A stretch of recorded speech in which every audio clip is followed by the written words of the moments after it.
What really happened with your host, Mike Rivero. The history the government hopes you never learn.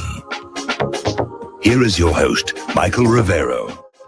And aloha, America. Welcome to our show today. It is Friday, July 26, 2019. Thank goodness it's Friday. Thank goodness it's Friday. Thank goodness it's Friday. And we are broadcasting live from the island of Kauai. And this represents the first remote test of our portable broadcasting system that will see the show through during our move to Indiana during the first part of September. And I understand from our control room that the YouTube live feed is working. Now, it's probably been a little bit glitchy because, as it turns out, the part of Kauai we're sitting on, the town of Honolulu, has some of the worst internet service in the entire country. Upload speed is 6 megabits per second, and the control room is saying the audio is a tiny bit glitchy too, so I'm going to slow down and carefully enunciate. So anyway, feel free to call on in. Everything is working here. Little clarification, I'm only doing the first hour of the show live because of all the issues that we're dealing with, and the final 2 hours are going to be a rebroadcast. Also, because this current rig does not have a second headset, the Lady Claire cannot join me as well. But she's sitting here right in the room and grinning at me, waving. And so let's get right on into the news. I think one of the big stories here, and we saw this coming. This is in the category of we knew this was going to happen. Jeffrey Epstein was found injured and semi-conscious with suspicious marks on his neck in the jail cell. And the initial reports were out there saying he tried to commit suicide, but the marks aren't consistent with that. He was found on the ground in a fetal position, and a fetal position is a defensive position. It's something that you go into when you are being attacked. So I think this was an attempted assassination. They're trying to spin it that Epstein faked it to try and get into a better situation because he hated where he was in terms of the current prison. Of course, it's not supposed to be pleasant. However, there is a suspect that is under consideration for having attacked him. And investigators have questioned former Orange County police officer Nicholas Tartaglione in connection with the incident. Now, Tartaglione was arrested in December of 2016 on suspicion of killing 4 men in an alleged cocaine distribution conspiracy before burying their bodies in his Otisville yard, which sounds like a reckless thing to do. So this is the ideal guy to turn into a patsy because, you know, they can go to him, the person, and say, look, if you'll off Epstein, we'll see that, you know, you get time off for good behavior and you get let out of prison early. So, yeah, and I'm surprised that Epstein survived, and I think they'll probably try and do it again. Now, Epstein certainly had a lot of money. A lot of people have talked about his little pedo palace down there in the Caribbean on Little St. George's Island. As it turns out, he splashed out $18 million for the island next door, the Big St. George's Island, and apparently, despite not having the correct building permits, he has started building on the island, and he's accruing a lot of fines for that. Of course, at the moment in his jail cell, that's probably not the most important thing on his mind. But one thing is very obvious here, is this Epstein Mossad honey trap story has disappeared from the corporate media. That's the part they don't want you thinking about. Yes, we can talk about Epstein, we can talk about the underage girls, we can talk about all of that, but there are a lot of very powerful people out there who were in Epstein's little black book, and they're very scared. They want this story to go away. And that's why the corporate media is trying to pretend that there was no blackmail and espionage angle to any of this. But again, blackmail and espionage. How else do you explain the kid glove treatment rather, down in Florida back in 2003? Okay, now Bette Midler is out there, and she tweeted that the black people attending Trump's rallies were paid to be there, that they didn't really want to be there because they think he's doing a good job, but they were paid to be there. Absolutely no basis to support that. And a lot of people are now saying that it's Bette Midler who's being racist by saying that blacks would have to be paid to show up. And it's crazy. And yeah, I got to meet Bette Midler briefly early in my career, and she was not a nice person. Okay, now, as you know, we had the Robert Mueller testimony, which turned out to be this huge nothing burger. The Democrats are out there still trying to say, well, it doesn't prove that Donald Trump isn't guilty of something, which is not how our legal system works, I might add. And they're still trying to find some way to salvage the situation. And the big issue here is they're trying to say, well, you know, he may still be in legal trouble after he gets out of office and he no longer has sovereign immunity. We're fine. We're fine. So this NBC reporter, Hallie Jackson of NBC News, asked the president if he was concerned that he could be indicted out of office, something Mueller said he believed was possible during his testimony. And it's easy for Mueller to say that. Anything's possible. Can it actually be done? Well, we don't know here. So Trump basically came back with a very harsh reply, saying, so WikiLeaks is a hoax like everything else, and all these problems having to do with crime were the biggest hoax of all. It was a witch hunt, a total witch hunt. And when you saw Robert Mueller's statement, the earlier statement, and then you did a recap, he did a correction later on in the afternoon. And you know what that correction was, and you still ask the question. You know why? Because you're fake news, and you're one of the most. And let me just tell you, the fact that you even ask that question, you're fake news, because you know that he totally corrected himself in the afternoon, and you know that just as well as anybody. So got a little bit testy, and it apparently put Donald Trump into a really bad mood, because he has now decided to bring back the federal death penalty, and he's already scheduled 5 executions, and this is the first time the federal government is going to be using capital punishment since 2003. So that's a very, very long time. Now, former acting Attorney General Matthew Whitaker says it was clear that Robert Mueller didn't have a grasp of the Russian report. We're hearing this from a lot of people, like Alan Dershowitz, who are saying it's clear that Mueller did not write the Mueller report, that it was basically assembled by his staff and he signed off on it and then put it on out there. And it was an epic failure from the point of view of the Democrats. They thought for sure they had Trump this time. They're going to get rid of him. And again, it's a mystery to me why they bother. I mean, Trump is giving the deep state pretty much everything they want, all the wars and so forth. The only thing that he's standing firm on is sovereignty for the United States, make America great again. He's an anti-globalist, and maybe that's the core of the whole issue. The globalists want him gone. Now, Ruth Bader Ginsburg has surfaced, and apparently she did an interview with NPR where she took Alexandria Ocasio-Cortez to task over her ignorance of the Supreme Court, because Alexandria Ocasio-Cortez has openly suggested that if Democrats should gain control of both houses of Congress next year, they should just start adding judges to the Supreme Court, however many it takes to appoint liberal judges to offset the current conservative majority.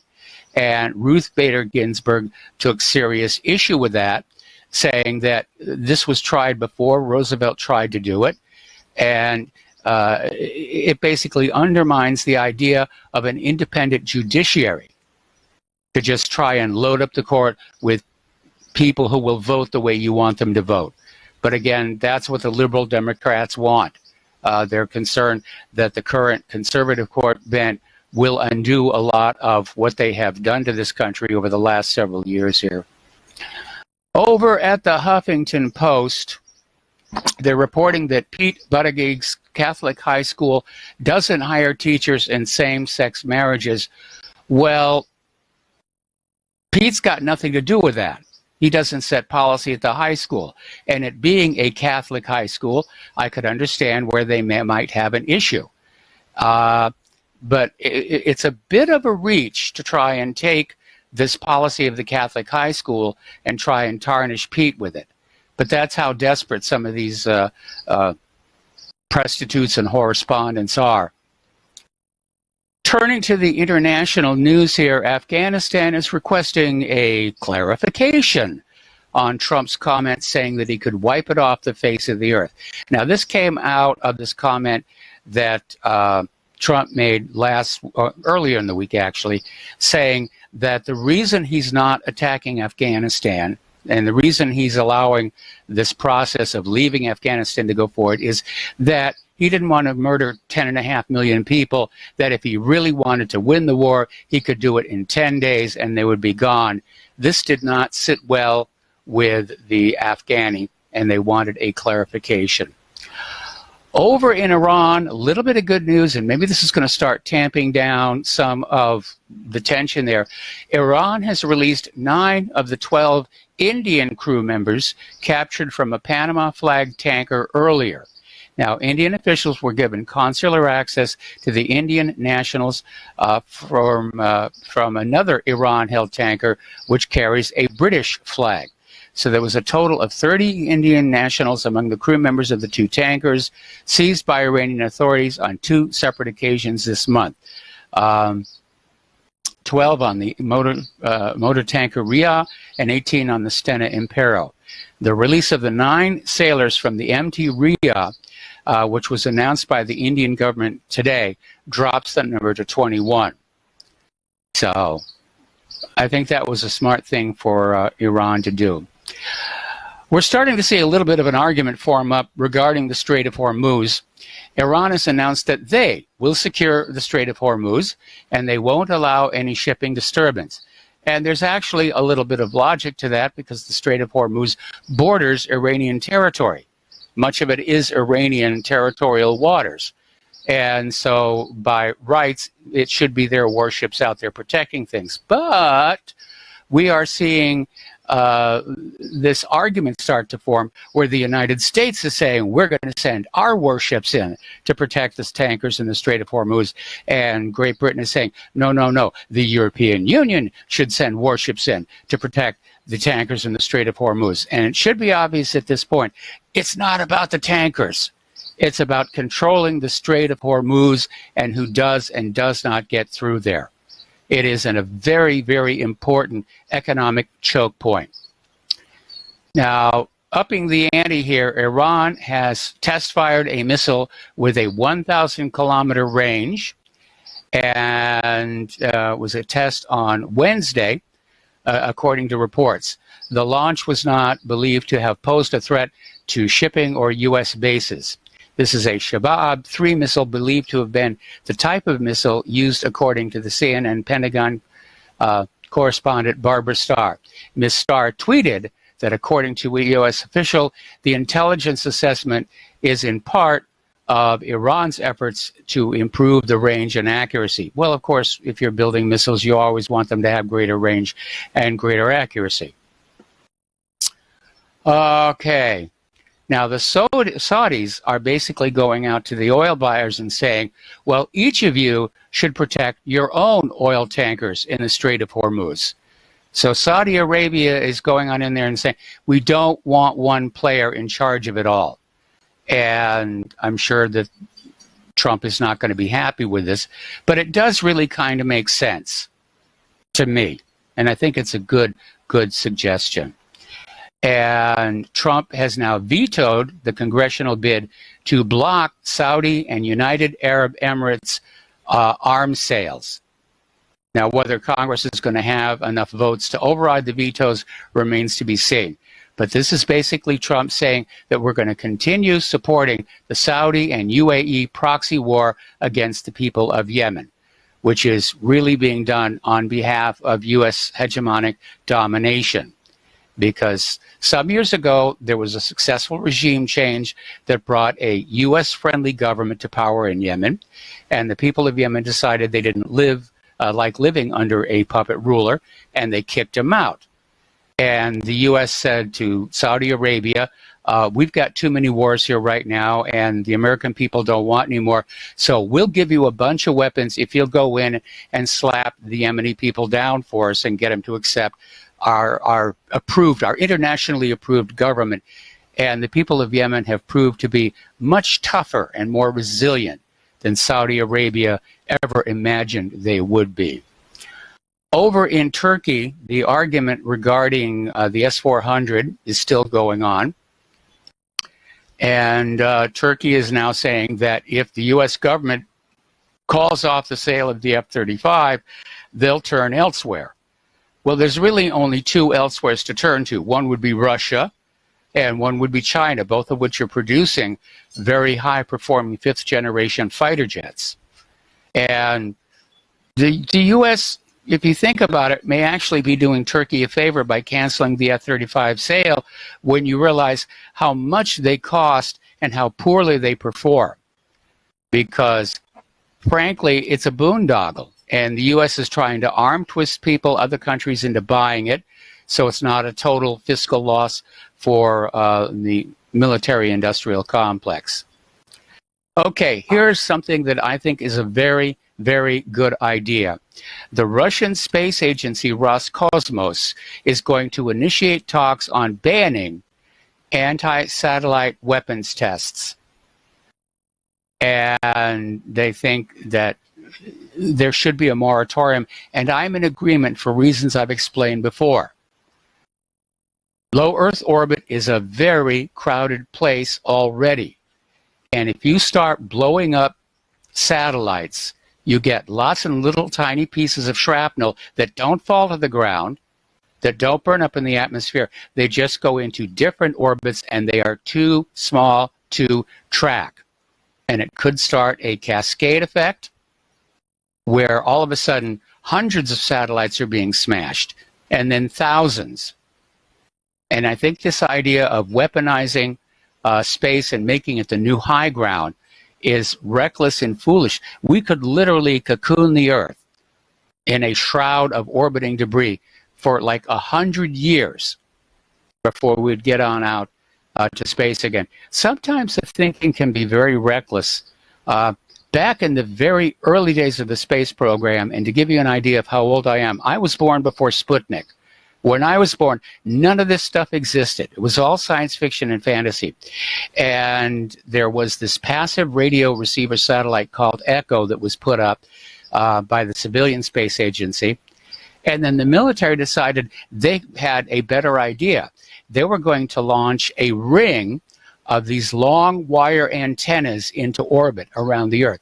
Well, basically, we're talking about these lances, these spears, spinning around in low Earth orbit. Now, hopefully, by now, they have all deorbited. But again, it shows a lack of foresight. They're not thinking long term. It's like, let's get what we're going to get and get it out there now. Down in Puerto Rico, Governor Ricardo Rosselló has finally resigned due to the massive public outcry and widespread protests over what started out over leaked homophobic messages and corruption. And he's getting ready to hand off to a new governor who also comes from a controversial background. And we're going to take a break for commercials. We'll be right back. And aloha, America. Welcome back to our show here. And, you know, we're dealing with the glitches as they come up. And, of course, that's what this shade is all about here. Down in Venezuela, Nicolas Maduro's government is being accused of using Bitcoin to bypass U.S. sanctions. And there is a little bit of arrogance there. You know, yes, we're sanctioning you just because we don't like you. How dare you try and evade the sanctions? You just sit there and take your punishment like a good little tyrant. And so forth and so on here. So over in the Taiwan Straits, the U.S. Navy warship Antietam, Ticonderoga class, sailed through the Taiwan Straits in another maneuver that's going to further enrage the government in Beijing against us. And you have to wonder at this very flawed foreign policy where we're annoying China in the South China Sea, we're annoying them with Taiwan, and we've got this trade war which so far seems to be causing more damage to our economy than to China's. So it's kind of hard to try and figure out where they're coming from. The Pentagon is dealing with a recruitment problem. Frankly, everybody is looking at the wars. They understand that if they do sign up for the military, that they're likely to wind up in a place where rapidly moving metal projectiles are whizzing past their head, and that's a depressing prospect. The Pentagon has been lowering the requirements for recruits for some time, both in terms of weight, prior criminal conviction, and so forth, and it's still not enough. And right now they're dealing with this epidemic of suicides, drug abuse, and alcohol.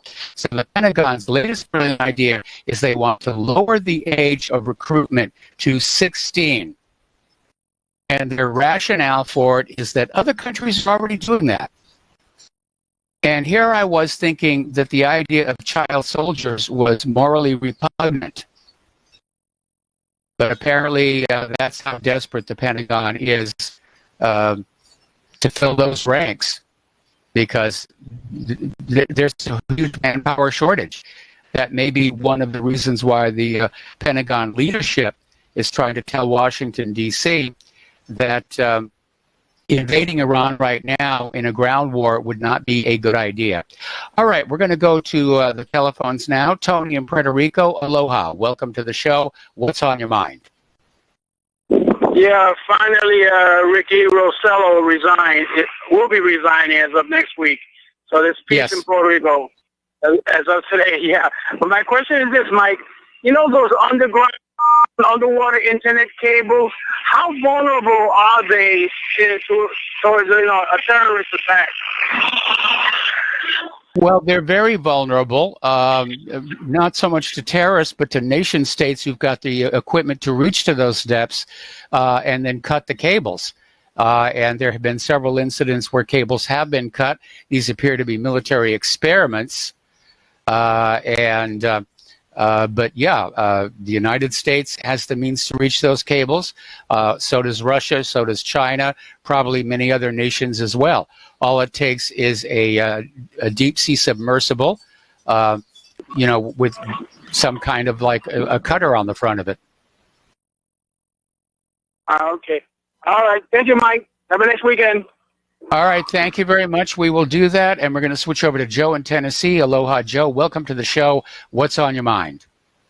Hey, Mike. I watched Mueller, and I think a lot of people got the feeling like I did, like, here's a dirty cop. I mean, I mean, the thing is, people act like, oh, he's old and it wasn't his report. I totally disagree with that. I think he knew exactly why he had to keep his mouth shut. He knew exactly about, when he said he didn't know about Glenn Simpson and all the fusion GPS and all that. What a bunch of baloney. I mean, give me a break. If he opens up Fusion GPS, I mean, that starts unraveling all the way back to the Democratic National Committee and the Hillary Clinton campaign. Right, and that's why he knows he's no dummy, but he's just a dirty cop that's caught, and he knows he's caught, and he knows that Barr and I forgot the other guy's name, but they're going to be slowly coming after him, and he better kind of distance himself. And now they're going to say, oh, everything was done by his staff, so he can kind of skate. But the interesting thing also is all these guys that told us about the respectable, the great, the gravitas of Robert Mueller. Remember all those people? Oh, Bob Mueller is running the show. And then he shows up and it's a dirty cop clown show. And it's another example of, I know people don't like Trump or whatever, but he has some kind of magic that just people just seem to expose themselves because of the Trump madness or whatever's in the air. I don't know what it is, but Robert Mueller, who's been involved in every dirty act in 30 years and got away with it, was basically exposed as a dirty cop for the whole country to see. And that was very important. It's great to see that. And I hope this continues to happen. They continue to investigate because they're just exposing themselves. And one last thing, when you... Joe, stay on the line. I'm going to put you on hold. I'm going to come back to you after these words from our sponsors. Aloha, America. Welcome back to our show. We're talking with Joe in Tennessee. And Joe, you said you had one more thing you wanted to talk about. Well, yeah, I was just, I've called before and I've always said, what really worries me is that Trump makes a deal with the deep state over all this, election issue and the investigators and how they were corrupt. And this always, it cheers me up to see that they're still going after Trump, because the more they go after him, the more they seem to expose themselves and expose the deep state.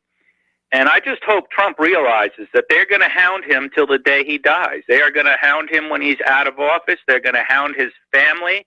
They're going to hound Barron. They already have. They have perverts in Hollywood talking about him being anally, whatever. That's across the line for me. I mean, what really happened as a policy for the last 20 years that we've been doing this, the families were always off limits, and for them to be going at. I mean, yeah, well, I'm not with organized crime here, but for them to be saying these kind of comments about Barron, I mean, he's just a kid, and I know. Treat him like a kid. Don't make him a target. I think that really cheapens and diminishes the image of those who are saying these kind of things about him. Oh, they're disgusting, but I think that it needs to, I hope Trump takes it seriously, because, these people are demented. They show that they are deranged. And they are going to make an example of Trump if Trump doesn't get total victory. They are going to try to they talk about they want to see Trump in jail. They do this. It's like Alger Hiss with Nixon. These people are radical Marxist communists and other forms of demented, deranged lunatics. And and they're powerful lunatics. And they are embedded in our government, and they form a big, part of the deep state. And Trump better realize that he has to root them out and destroy them, because they're going to come back to get them if they can, any chance they can. So, I have a lot of faith in Trump, and I like what I see, and I love the way these people just seem to self-flagellate themselves with their anti-Trump hysteria. But once again, I just think that he really needs to. There's no turning back. I mean, he's got to destroy them, or they're going to destroy him. I agree with you. I hope he realizes I agree with you. Yep. I agree with you. And, Trump has got to put on those presidential brass knuckles, and he's got to, if for no other reason than to defend himself and his family from these attacks here, because we're in a situation where there are so many parallels leading up to the assassination of John F. Kennedy. There are so many people arrayed against Donald Trump for a wide variety of reasons, and Trump is proving himself to be a very, very weak leader. And I'm very concerned. Did you see the military exercise they had in Washington, D.C. with the Army flying all those helicopters around, and they're starting a new base in Virginia? I think that's what's. I mean, they're not. There's basically a bit of a civil war going on in this country that's kind of quiet under the radar. But I think that you get bits and pieces of it when you hear about things like that. And I think, I think Trump and the military are letting these people know that they're ready to pounce, and I hope they do. I hope they, because I'm sure they're all being monitored as far as signal intelligence and the NSA, and hopefully all those people in that all depends on our side. That all depends on whose side the NSA is. If the NSA is part of the deep state, then whatever intelligence they're gathering on people, they are probably not sharing with the White House. They're sharing it with Israel. We know that for a fact. But well, the NSA, again, it was that guy Rogers, Admiral Rogers, that told Trump that he was being monitored by the deep state. That's the hero of the republic is that man, Admiral Rogers. I hope he gets recognized for what he did as far as the attempted overthrow and sedition and treason against an elected president. But, I think that when you talk about Israel in this, I think that you can't win without having Israelis and Jews on your side. I mean, people talk about Trump and he's the puppet of whoever, but there's no way you're going to be able to take on a deep state, or Trump would be able to defeat his enemies without Jewish support. And Netanyahu, I think Trump, he was raised at the knee of Roy Cohn, who was a Zionist, but a brilliant. So I think you're seeing that this civil war in this country is also amongst powerful Jewish interests, and I think Trump is playing that game because he has to. There's no way you can win with that. I think didn't Joseph Kennedy say, I have to go with the Jews because they're winners. I remember that. I remember that. Anyway, listen, Joe, we're running out of time here. I need to let you go. We're going to switch over to Jim in Illinois. Aloha, Jim. Welcome to the show. What's on your mind? Hello, Michael. Speaking of the military, do you have any comments about those 18 Marines getting arrested at Camp Pendleton? Well, obviously, it's a disgrace to the Corps, and I think it is indicative of how the lowering of requirements for recruits is going to get you into trouble. Because, again, when I was a kid, the Marines were the elite. Yes, you had the Army and you had the Air Force and you had the Navy, but the Marines were the Marines, and they were supposed to be special. And they have done a tremendous disservice to the Corps and to the U.S. military in general. I find it really interesting that Trump has not commented on that. Well, Trump's got enough to comment on, and, we voted for a leader, not a tweeter, and I do wish he'd put down that little smartphone, roll up his sleeves, and start doing a little more in the real world. Right, and finally, on Wednesday or yesterday, they increased the deficit, which is really going to hurt the country. Yes. Did you read where 4 million Americans are going to lose their food stamps by the end of the year? Yes. So, where's our priorities? Feeding people or killing people? Or both? Well, killing people is a high priority. But what's really embarrassing is if you're looking at this, they're cutting legal American citizens out of the food stamp program. At the same time, they're handing out all kinds of food assistance to the illegal immigrants. The illegal immigrants are getting a better deal from the U.S. government than we are. And also including health care. Yes, including the health care. Right. Well, Michael, I'm going to let you go. Have a nice weekend. All right, thanks an awful lot. Here, we're going to let you go. And before we take the next phone call here, I want to backtrack and share a kind of a personal moment here. As I said at the top of the show, we're broadcasting from the island of Kauai, specifically from the town of Honolulu. And the reason we're doing that is 25 years ago, Claire and I honeymooned here on Kauai. And so we decided before we moved to Indiana that we had to have one more visit. And so for those of you watching on YouTube, we're wearing the same T-shirts we wore on our honeymoon 25 years ago. And the front says, "We're not on drugs, we're newlyweds." And on the back it says, "The church service is over, now comes the kinky part." And both Claire and I had them. And we were wearing them around yesterday, and everybody was saying, "Oh, it's great." And, we were having to explain this is actually our 25th anniversary. So it's kind of a very positive thing. But now Claire's blushing. So, okay. All right, let's get back to doing something serious here. Back to the phones. Al in Canada, aloha. Welcome to the show. What's on your mind? Hi, Mike. I was going to ask you. It's funny that you mentioned all that about your new digs and that.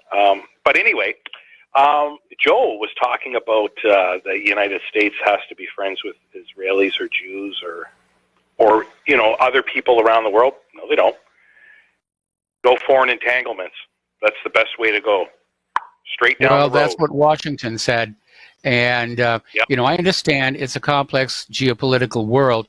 The problem is right now that at the heart of it, you have Israel, which plays the game masterfully. Let's not kid ourselves.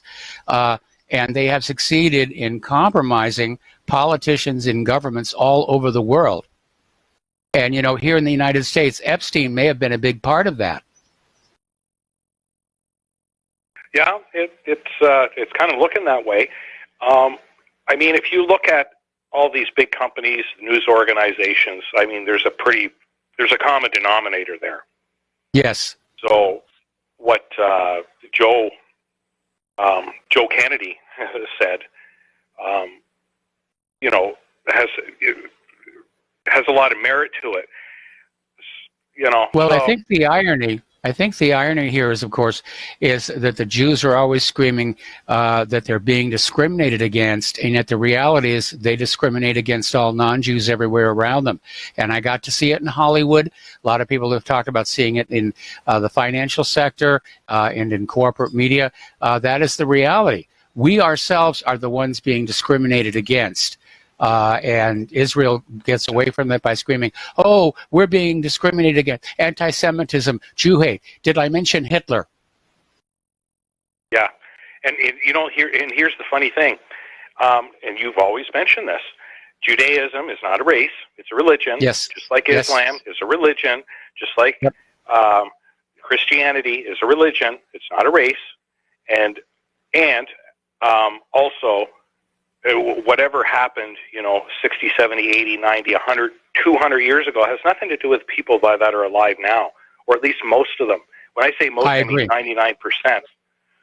So, you know, like Morgan Freeman said, and if you want to get into the racist thing, like Morgan Freeman said, you want to end racism, just don't talk about it. Yes, that was probably one of the smartest things he's ever said. Yeah, it does. Yeah. Oh, yeah.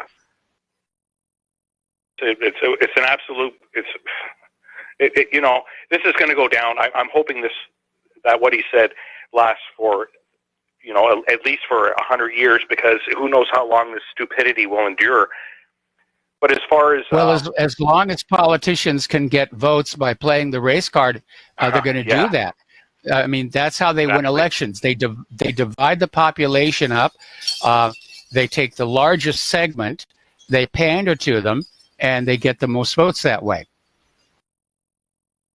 Yep, and then they just basically break it all down, and just pick them off piece by piece by piece. It's classic up here in Canada, and it's a shame. So you're when you move to Indiana, Mike, you're going to be within driving distance of where I live. Okay. So that's really cool. In actual fact, you know, I could like ship stuff to you, and you know, it wouldn't cost a fortune, which is really nice, because I have a hard time selling my old computer parts. And when I say old, I mean like an 8-core processor. I can't even sell it, so I might as well just give it away to somebody. Yeah, I've actually had to deal with that out here. Yeah, I was trying to sell off some old computer stuff at our yard sales, and no, so I'm going to wrap it all up and just give it away. But we're not exactly sure where we're going to be in Indiana. Could be Dale, could be down by Evansville, Newburgh. I'm holding out for Santa Claus, because I think that would be so cool to open the show by saying, live from Santa Claus, Indiana, it's the What Really Happened show. Ho, ho, ho. Yeah, that would be really cool. Anyway, I appreciate your time, Mike. You have a good show. Thank you. All right, thank you very much. Here, we're going to switch over to Dustin in New Jersey. Aloha, Dustin. Welcome to the show. What's on your mind? You're not wrapping up any Amiga stuff, are you? No, the Amiga stuff went away years and years ago. And I had a Commodore 64, but that's already gone. I have, I'm thinking about letting my Raspberry Pis go, but there are, of course, Linux boxes. Yeah, I got an Amiga 500, and it still works great, and I love it. Oh, they were wonderful machines. They were wonderful machines. The very first season of Babylon 5 was done on those things. I was actually a developer for the video toaster. and that thing was just amazing for its day. Okay, Mike. Second question is, when you moved to Indiana, did you check out who your cable provider is? Well, we're going to be checking that out as we go along here, but I think Spectrum pretty much owns the entire country right now. But, you know, if I got to be very honest, even as bad as the internet supposedly is here, it looks like the show is working, including the video. Yeah, it's pretty good. I'm getting a good, the picture breaks up a little, but the audio is pretty good. Okay, well, but like I said, where we're going to be staying in Indiana between the time we arrive and the time we get our new rental, they have broadband, so that won't be a problem. All right, Mike, I wanted to talk about with the food stamps being cut for millions of people, but did you see the new revised GDP numbers? No, I haven't. Yeah, remember it was at 3%. Now it's down to 2.1. So the numbers are all made. You know what they do? For one quarter they raise them, the next quarter they'll drop it to what it really is, and maybe it's only 1%. You know, you don't know what the real numbers are. Well be. It could very well be, but you're absolutely correct. They'll come out with an economic number that sounds really, really good, and then 3-4 months down the road, when it no longer matters to anybody, they'll revise the numbers. Say, oh, we redid the calculations, and actually it was pretty sucky. Well, you know why I think it is sucky, Mike, and really sucky? Because if you look at, you know, I can't afford an Aston Martin. Only the rich people can afford Aston Martins, and they released their guidance report, and it's down. Their guidance says a 20% negative. So that means they're not moving Aston Martins for the richer. They're not moving anything. They're not moving anything. The money supply is drying up here. I think that was the reason our second yard sale was a flop, because we had some really good stuff there. We went to Craigslist and we had signs posted and everything, and only a few people showed up. And you know, we're at the point now where we're giving it all away. I can't bring myself to just throw stuff in the trash bin, but it may wind up that way, because there's a severe cap on how much we can put in our little shipping container. Anyway, Dustin. Yeah, need to let you go here. We're coming up to the end of the show, and we've got a lot of people waiting on the line here. In fact, let's say hello to Nancy in California. And Nancy, I'm going to have to take you through the commercial break. Hello, Mike. I was just going to say that, so they were saying that we have to have the Jews involved in order to succeed, and that they have been so successful, but I think it's because they have a different playbook. They can kill Count Folk Bernadotte because they don't like how he's negotiating peace between the Palestinians and the Israelis, and they can get away with it. The guy who became the prime minister, and I don't remember his name, he was part of the Stern Gang. You know, there's no statute of limitations on murder, but he became a prime minister over there in Israel, and he was never arrested for murder. And then you've got them controlling the banking in all these different countries. They have a different playbook. They murder people and get away with it. And we who adhere to other principles against murder and against lying and against stealing, who don't recite the Kol Nidre every year that absolves us of any agreements or contracts that basically gives us permission to lie and defy contracts, we're going to lose because we have you need to understand the history of the Kol Nidre. It came out of the time when Jews were being forcibly converted to Catholicism, to be honest. And that's really the origin of it. And I think that part of it is misunderstood. Well, okay, so they're not being forced anymore, and they still recite that. Yes. And it still benefits them. Well, basically what it is, well, they're ruthless. I would prefer the word ruthless over despicable. And Yeah, and again, they don't have the same moral compass the rest of us are raised with. So, yeah, they are despicable. Good word. Okay, so Nancy, we're going to let you go. We've got time to take one more phone call. That's from Alan in Illinois. Aloha, Alan. Welcome to the show. What's on your mind? Okay. Quick comment about the state of Indiana. You want to live in a city called Bloomington, because Bloomington is the most beautiful, it's the most gorgeous place on earth. Now, let me tell you something. There was a movie made in 1979 called Breaking Away, which was a movie about bicycle racing, and it was filmed in Bloomington. Now, if you can watch Breaking Away, if you can pick it up somewhere on YouTube or something, when you see what the scenery is like in Bloomington, you're going there, because it's absolutely gorgeous. Evansville, I'm not denying Evansville is kind of cute, but it's kind of bland compared to Bloomington. Bloomington is absolutely to die for. Let me ask you a question. What part of the state is Bloomington located in? Bloomington is, I think, maybe 100 or 150 miles north of Evansville. Okay. Well, you see, the goal of this move is we want to be close to family, and that's in and around the Dale, Santa Claus, Evansville area.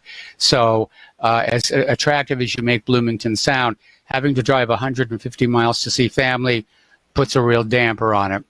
So again, look at a map. We look at maps all the time. Okay. Okay. And we do a lot of looking through Google Street View, and we're trying to research this so that the instant we hit the ground in Indiana, we're going to be ready to go on out and talk to landlords about getting into a place so that when our furniture arrives and our car arrives, we've got some place to put it all. So. Okay. Well, in Bloomington, you could own, it's a university, it's a campus town, so you could own a used bookstore and do your broadcasting from the room in the back. So I vote for Bloomington, but I understand what you're saying. But check a map, because I could be wrong about the distance. It might be that Bloomington. All right, I'll tell you. Fair enough. Fair enough. I'll get out to Google Earth and I'll do a line there. But if Bloomington is 150 miles north of Evansville, Claire's over there shaking her head. Well, maybe it's only 50 miles. I'm not. It might only be 50 miles, but I'm not sure. So. Okay. Well, thank you very much here, and we're going to let you go, and we're going to close the phone lines. All right. So, as I said at the top of the show, I'm only doing this first hour live, and the rest of the program is going to be a rebroadcast. And I want to leave you off here, again, talking about Kauai and what a beautiful island it is. And it's kind of bittersweet visiting here because we really love this place. And we're staying at the home of a friend. And the idea that we may never see this place or her again obviously weighs very heavily on us. And if you want to know what Hanalei is like, there was this George Clooney movie called The Descendants, and the scenes that are in the funky town were shot right here in Hanalei. And in fact, where they had their lunch is a little restaurant that's literally just walking distance down this way, and we've all eaten there ourselves. So, and of course, last night they had a rock band, which was keeping us all awake. And the roosters. I'd forgotten about the roosters. So we'll be dealing with that in Indiana as well, okay? You know, it's such a shock here because we have so few roosters left on Oahu, you know, because of the economy. They've all been put in a pot. All right, so we're coming up here on the top of hour number 1. And again, this is the end of the live portion of our broadcast because I need to collate the list of all the problems that came up so we can work on it. There's the music. Stay tuned for John Stadmiller. I'm sure he's got, well, no, actually, that's 2 hours from now. Okay, 2 hours from now, you will listen to John Stadmiller. You will listen to John Stadmiller. You will listen to John Stadmiller. Okay, donate to RBN, donate to whatreallyhappened.com. We'll be back normal broadcast on Monday. Aloha, America.